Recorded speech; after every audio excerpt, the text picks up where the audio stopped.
Man, I tell you, that is a serious tool. This is the multi-hammer for the man who has every tool.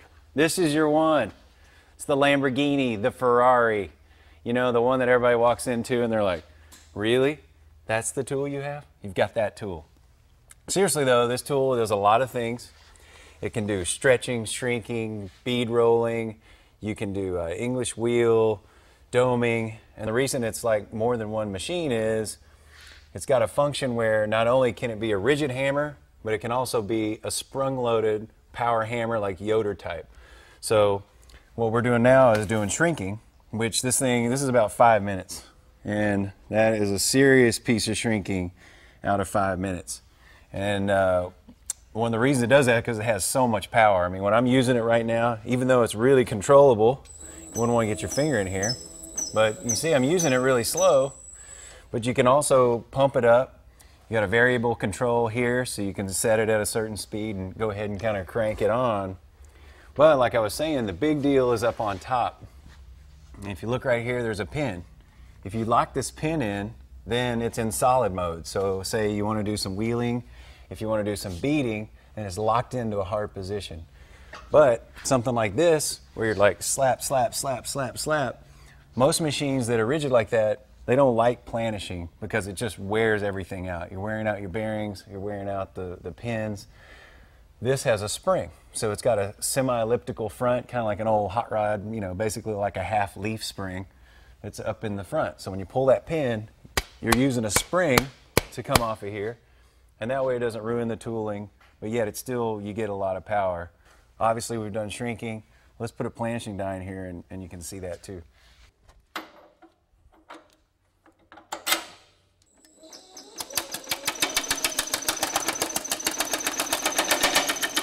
Now first I'm just kind of pushing down these ruffles, just kind of pushing them together, get rid of the folds. Now we'll kind of get into the meat.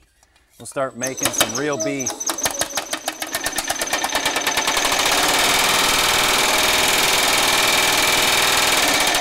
See how nice that foot control is? Sweet. More slow.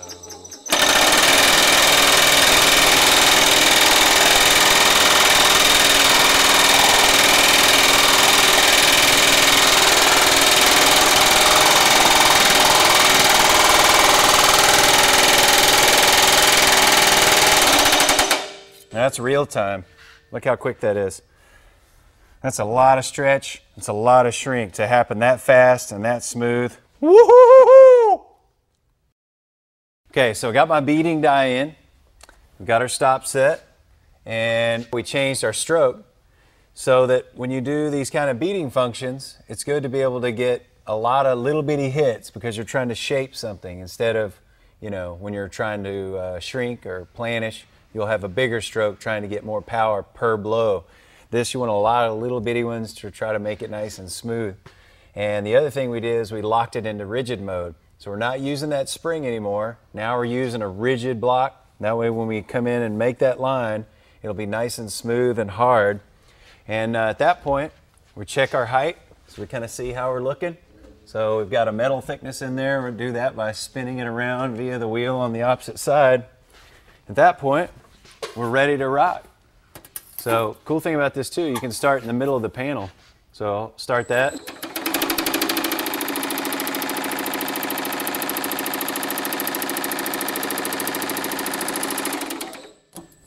See how smooth that is? Now, say like you're doing a floorboard, you know, floorboard would kind of look similar to this.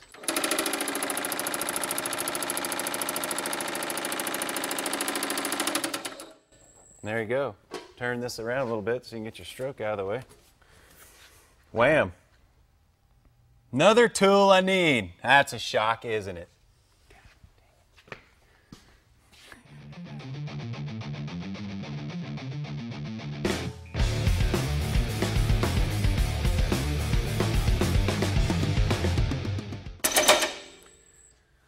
This is definitely one of those tools where you're like, if you have this tool, I hate you. That's a really great tool. Now I'm just doing half, just to show you how how fast